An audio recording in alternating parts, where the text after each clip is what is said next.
You read the title of the video, you don't need to know much more than that. A long intro may be my thing, but this time, we're skipping right past it, because there's really no need to dwell on it that long. The video is just what it says on the label, a bunch of completely useless facts that are guaranteed to make you leave this video stupider than you entered it with. On the main lobby, when you first boot up the game, there are 10 different options you can choose from. Single player and multiplayer, alternative game modes, the logbook, music and more, the settings, the mailing list, the option to quit the game, the button to change profiles, and the button to change languages. Additionally, in the lobby, if you wait around long enough, you may notice some wandering vagrants wander vagrantly across the background.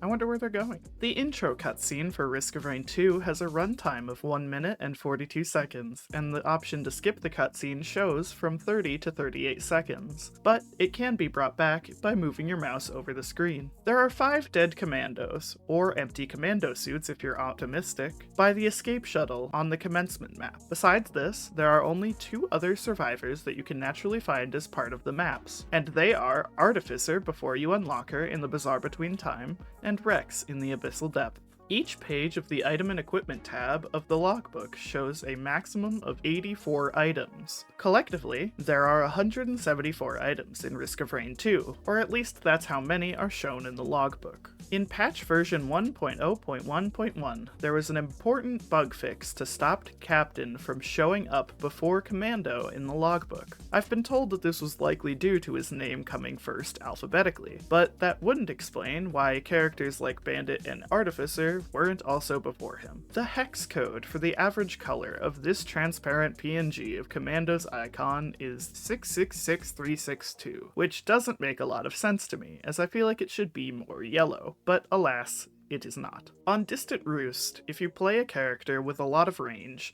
you can kill these dragonfly-looking creatures called bird sharks in the background. Doing this doesn't do anything special, and there's no secrets tied to it. All it does is confirm that you are, in fact, the villain of this game. The Hopu Games YouTube account has 85 videos on it, 59 of which are YouTube Shorts. 49 of those YouTube Shorts are in a playlist titled 50 Facts About Risk of Rain Returns. This is silly for obvious reasons. I wonder if we'll ever get the 50th episode. Along his back, Acrid has 26 spikes of varying length. He also has these 8 weird, seemingly pointless yellow spots back there. I wonder what they're for. The vast majority of the text used in Risk of Rain 2 uses the font Bombardier. The only exceptions to this I could find were the Hopu Games logo, the Risk of Rain 2 logo, the Tumblr and Facebook logo fonts, some of the language options, whatever font is used for some of the console bind icons, the amount of money listed on the side of the roll of pennies,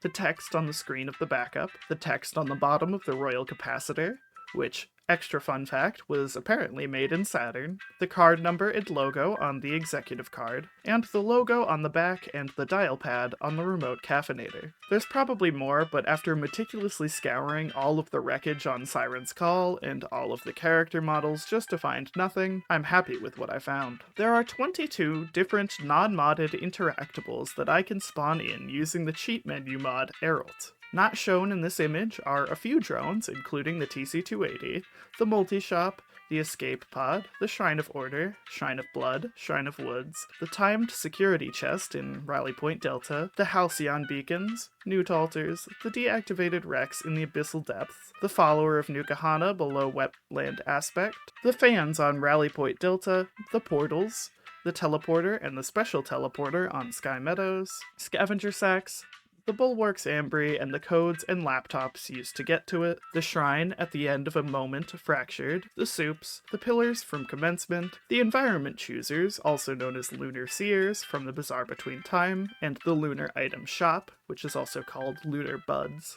the void field vents, the void locust vents, the pods of money that spawn with void seeds, as well as the void potential chests, cleansing pools, and most importantly, the glass frog. Again, there are almost certainly more, but if there are, I couldn't find them. Also, before you comment, I did not include ones that you have to manually spawn in that don't spawn naturally, things like the remote caffeinator. When aiming down sights as Railgunner, her character model disappears to avoid clipping in front of the scope. I only figured this out because of this weird glitch using the photo mod that locks the camera like this. Weird. I didn't know this until I was looking for facts for this video, but did you know that Rally Point Delta is an island? I always assumed that it was like other maps, where it was cut out of the side of a larger area, similar to the Titanic Plains or Siren's Call maps. The top of the cave that the Aphelion Sanctuary is located in is completely transparent. This is likely to save on resources. I still find this kind of funny though, as most maps don't have this quote-unquote issue. Also on Aphelion Sanctuary, there are these trees used to pretty up the background. For whatever reason, they disappear when you try to get close to them. Maybe they are shy. Attempting to interact with Rex in the Abyssal Depths with a fuel array after you have unlocked him doesn't do anything. On one of the two distant roost variants, you can find an Easter egg reference to the first game in the form of a dormant or dead Colossus enemy. I'm a little bit disappointed we don't get to fight anything this big in the game, but it's cool that this is a part of the game at all. This fact might be a little bit too useful to make this list, but I wanted to include it nonetheless. If you use the backup on Captain, all of the backup drones inherit the defensive microbots. But what you might not know is that if you give the backup to an equipment drone, the backup drones still gain the defensive microbots, despite technically not being owned by you. The chain that holds this large crystal in the Abyssal Depths clips through the ceiling and connects to nothing. This is the only chain that does this, and all of the other ones are connected to the ceiling properly. In the settings, there are 67 different options you can change, including ones you will never likely notice or use, such as the smallest resolution option of 640 by 480. On my monitor, that looks like this. It's not very pleasant. Most people already know about the two Easter egg islands hidden off the left side of a hidden realm, A Moment Fractured. But did you know that there is a third island that is very far off below the main area as well? It doesn't have any eggs, but it is there, and that's pretty neat. Upon further inspection, this island seems to be a direct copy of the island you spawn on when entering the realm, the only difference being some grass that isn't on the second island. I imagine this was just forgotten by the devs, but it's still pretty interesting to me, and I honestly hope they leave it in. Using a cheat menu mod, you are able to visit the original version of Commencement before it was changed, as it's still in the game. This original version was removed and replaced with the ending sequence we know and love today on March 25th, 2021, and instead of having to complete 4 pillars to get to the Mithrix fight, you simply had to run through a linear map as various lunar enemies attacked you in order to reach some jump pads that would bring you to the boss fight. It still included the lunar pod area and soup area that we have today, but basically all of it has since been removed. Please enjoy this short walkthrough of the map.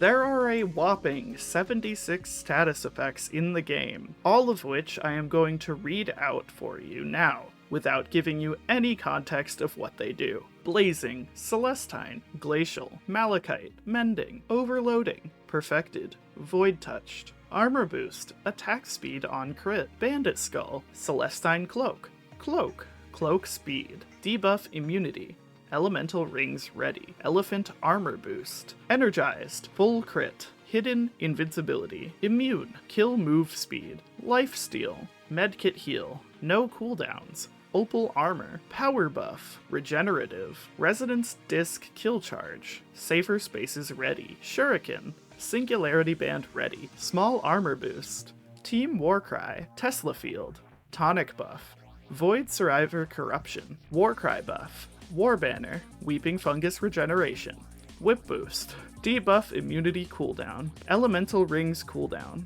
Safer Spaces Cooldown, Singularity Band Cooldown, 50% slow, 60% slow, 80% slow, Beetlejuice, Beetlejuice, Beetlejuice, uh-oh, Bleed, Blight, Burn, Collapse, Cripple, Deathmark, Entangle, Exposed, Fruiting, Healing Disabled, Hellfire, Hemorrhage, Lunar Root, Nullified, Nullify Stack, Overheat, Permanent Armor Reduction, Permanent Curse, Poison, pulverize buildup, pulverized. Ruin, stronger burn, tar, void fog, strong void fog, weak, critically hurt, and sprinting. In reading out all of those status effects, I found a very interesting quote-unquote bug that was patched a while back, in which Heretic would apparently instantly die if given the perfected aspect. This is very interesting, because according to her lore, I think this would kind of make sense. A while back, during a dev stream, of which I could not find a clip of, the Aurelianite was referred to with she/her pronouns multiple times, confirming that she was a woman, instead of a genderless pile of rocks. From what I understand of the lore, the Aurelianite was Providence's first and only creation, which, unlike any of Mithrix's creations, had a soul. What this apparently means is that Providence effectively made a self-aware AI out of rocks that arbitrarily decided to label itself as a woman, which I think technically makes it trans, which is really cool. What's funny about this, and the reason I'm including this, is that one of the fan-made wiki authors at the time took this personally, resulting in this absolute beauty of a screenshot.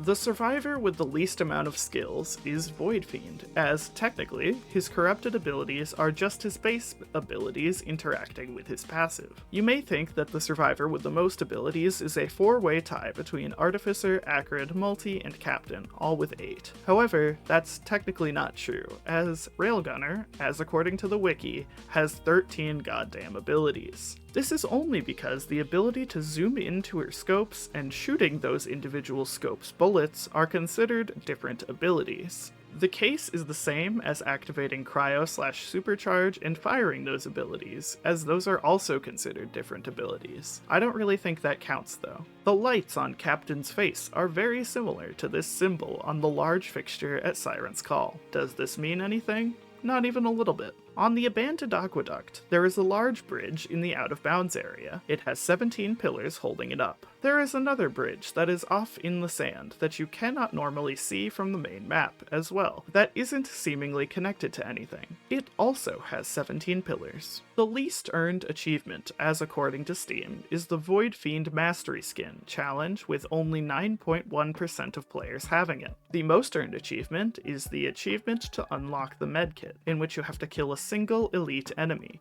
87.4% of players have this. And no, before you comment, Eclipse does not count as an achievement, it's not on Steam. The devs confirmed that this is on purpose. Continuing to talk about achievements, the most unlocked artifact is the Artifact of Honor, with 38.5% of people having it, which is likely because the code is right next to where you've put in the codes. The least unlocked artifact is the Artifact of Spite, with 14.1% of players, as its code is hidden in plain sight on the settings screen. I would have thought that the Artifact of Vengeance's code would have been harder to find, as the code is hidden on the bottom of the logbook diorama in A Moment Fractured. The full recording of the characters in the Void Infestor's logbook entry may be accessed on a need-to-know basis in report 596F757220707269736F6E. So, if you're interested in finding that out, you should go there. Obviously. According to some interesting calculations by Reddit user ChalkFudges, Commando clocks in around average male height at 5'10". This is cool, but this also means that Captain and Loader are a terrifying 7'7" and 7'4" respectively. When booting up the simulacrum mode before you load in, you can choose which character you wish to play as. This is slightly confusing, as after you load in, you can still change your character, making this screen's only purpose to keep track of your records, I suppose. In the profile stats section of the logbook, your total distance traveled as all characters combined is measured in marathons. I have apparently traveled 844.74 marathons, and because a marathon is 26.2 miles, I have traveled a whopping total of 22,132.188 miles in Risk of Rain 2. Also in my profile stats, my damage taken is overwhelmingly won by Captain. I haven't a clue in the world what might have caused this, and my only theory is that maybe the endgame collapse might do like the integer limit in damage or something. I know a lot of these facts have come from the logbook,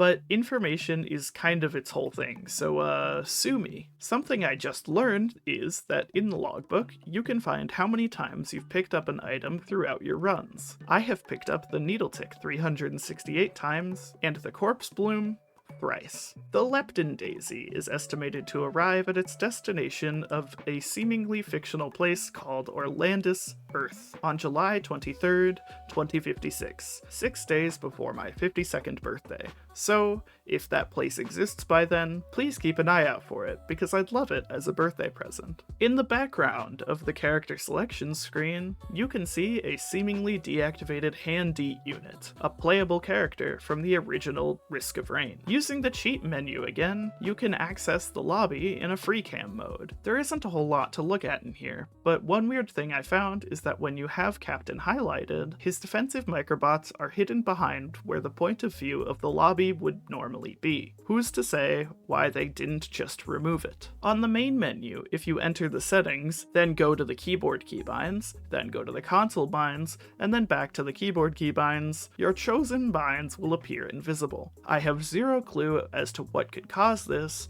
but it fixes itself upon re-entering the settings. The first ever video I made on Risk of Rain 2 was a simple Royal Capacitor build video on January 4th, 2023. Currently, it has 422 views, 11 comments, no monetization restrictions, and a 100% like to dislike ratio with 16 likes and a runtime of 51 minutes and 52 seconds. Boy, have we come a long way since then, and I will continue to be ever thankful of all of your continued support. I probably missed one, but in all of the void fields, there are 8 Void Reaver corpses, 2 laying next to half of the Artifact of Frailty code, 4 in the chasm below where the portal spawns, and 2 by the large overhanging ring fixture. Distant Roost remains to be the only map to have a chance to not spawn a newt portal at all. There are 3 spawns for both variants of the map, but for whatever reason, it's the only map where one might not spawn at all. Upon activating Huntress's Ballista ability, you can see that there are 5 arrows loaded into her bow. This is already weird, since the ability only lets you shoot 3 times. What is even more interesting is that even after shooting, you can still see that there are 5 arrows. This begs the question, why doesn't she just keep shooting? The character selection screen is not the only weird area that you can fully explore using free cam cheats. The other one of note is the main menu or title screen. There also isn't a whole lot going on here, except for a weird pile of lunar stuff that you normally can't see, and the realization that the wandering vagrants from earlier are actually a lot smaller than the normal in-game ones. Maybe these ones are kids. Another place I didn't expect to be able to explore was the intro cutscene, which is honestly beautiful. In the Simulacrum game mode, most people have noticed that the maps you play on are cutout versions of the ones in the normal game, with the void background around them. On the commencement cutout map that takes place in the Mithrix fight room, you can see these cute constellations surrounding the area. This is quite interesting, as they do not show up on any of the other maps. On Siphon Forest, there is a door in the cave area that has a suspiciously large carved out area behind it. Usually, I'd assume that this is nothing, and is just there to be aesthetic, as the door is slightly cracked open and you can see behind it. The reason this is so interesting is because behind that carved out area, there is a massive bridge that you cannot normally see from the main area. This bridge is clearly made out of a second bridge flipped upside down and put below the main one, as there are many spots where they clip together. It doesn't lead anywhere, but my theory is it was a unfinished Easter egg or secret similar to opening the aqueduct on Abandoned Aqueduct. This one is a more useful secret, but on Scorched Acres, you can go up on this large island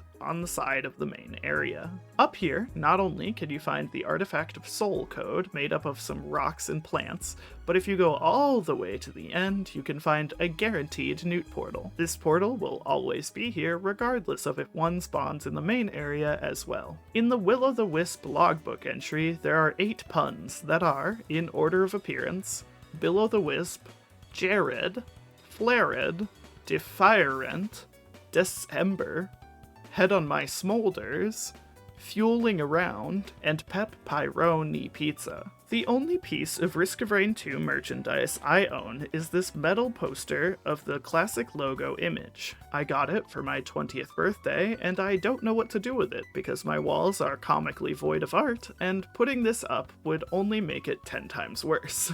And finally, last but not least, and the most useless fact of all, that you are guaranteed to not gain anything from the 25th character in the Lensmaker's Glasses logbook entry is T. I will not give you any more context than that. And that's the video. Did you enjoy my very pointless facts? I hope you did, because it took me a while to find them all and create the stills and clips for this video. So if you hated it, that would really suck. If you did enjoy it, I think you should subscribe. I'm considering doing another episode of this, but with viewer-submitted facts in the future. Anyways, thank you so much for watching. Thank you to our YouTube members, and thanks again for all of the support over the past year. As of recording this video, I just hit 4,500 subscribers, which is absolutely crazy, as when I started out Risk of Rain a year and a half ago, I was at like 100. So you guys are doing amazing. If we could reach 5,000 by the end of the year, my mind would be blown. I'll see you guys in the next one. Bye-bye.